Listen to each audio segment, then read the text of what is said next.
अस्सलामुअलैकुम। Hello friends, कैसे हैं आप सब लोग। तो हाँ जी, आज हमारे किचन में बनने जा रहा है फ्रेंच टोस्ट। इंग्रेडिएंट्स आपके सामने हैं जो कि बिल्कुल सिंपल हैं और हर घर में मौजूद हैं। इसमें हमें सबसे पहले चीनी चाहिए, ये मैं 2 टेबलस्पून ऐड करूँगी। उसके बाद 4 टेबलस्पून जो है वो हमारा मिल्क ऐड होगा।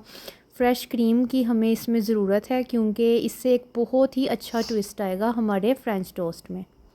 इसके बाद हम 2 अदद ब्रेड के पीस ले लेंगे।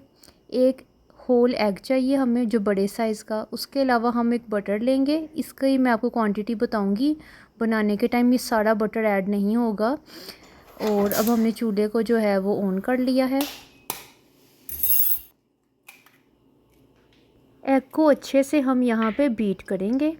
उससे बीट करने से पहले सबसे पहले हम 4 टेबलस्पून अपना मिल्क ऐड करेंगे। फिर हम इसमें शुगर को ऐड करेंगे। इसमें मैं 2 टेबलस्पून शुगर ऐड करूँगी और आप अपनी मर्ज़ी से चाहें तो इसमें ऐड कर सकते हैं। अगर आपको कम चीनी चाहिए तो आप कम ऐड कर लें। इसको अच्छे से हमने बीट करना है। सबसे पहले जब ये बहुत अच्छे से बीट हो जाए, हमारा फ्राई पैन जो है वो गर्म हो चुका है। अब हम इसके अंदर हम बटर को ऐड करेंगे। 1 टेबलस्पून बटर डल जाएगा इसमें। आप इसमें बटर की क्वांटिटी अपनी मर्ज़ी के मुताबिक भी रख सकते हैं। तो यहाँ पर मैंने बटर को ऐड कर दिया। अब हम इसमें क्रीम है वो इस तरह से लगाएंगे कि स्लाइस के ऊपर इस तरह से हम फ्रेश क्रीम को स्प्रेड करेंगे।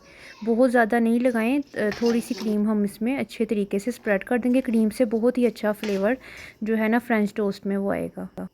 फ्रेश क्रीम को बहुत अच्छे तरीके से मैंने इस पर स्प्रेड कर लिया है। ये देखें, अब हम इसको ऐसे आपस में असम्बल कर देंगे। बिल्कुल एहतियात से हम एक जो पीस है उसको दूसरे के ऊपर ऐसे जोड़ के रख देंगे। ठीक, इसके बाद हम इसको अच्छे से प्रेस कर देंगे। जो मेन स्टेप है वो हमारा यहाँ से शुरू होगा। अब इसके बाद हमने जो अपना एग का बैटर बनाया था, ये हम अपनी ब्रेड को इसमें अच्छे से डिप कर देंगे। देखें, हम इसको इस तरह से घुमाएंगे ताकि इसका जो एग का बैटर है ना वो इसमें अच्छी तरह से अब्जॉर्ब हो जाए। बिल्कुल ये मीठे जिसको कहते हैं ना स्लाइस, वैसे ही बनेगा। और हम इसको अच्छे से प्रेस करेंगे ताकि जो हमारा एग का बैटर है इसके अंदर अच्छे से अब्जॉर्ब हो जाए और इसका जो फ्लेवर है वो इसमें आ जाए। आप चाहें तो इसके अंदर वनीला एसेंस भी ऐड कर सकते हैं अगर आपके पास मौजूद है। उसके बाद हम इसको आहिस्ता से अपने फ्राई पैन में ट्रांसफ़र करेंगे। ये देखें, और बहुत ही स्लो फ्लेम पे हम इसको पकाएंगे।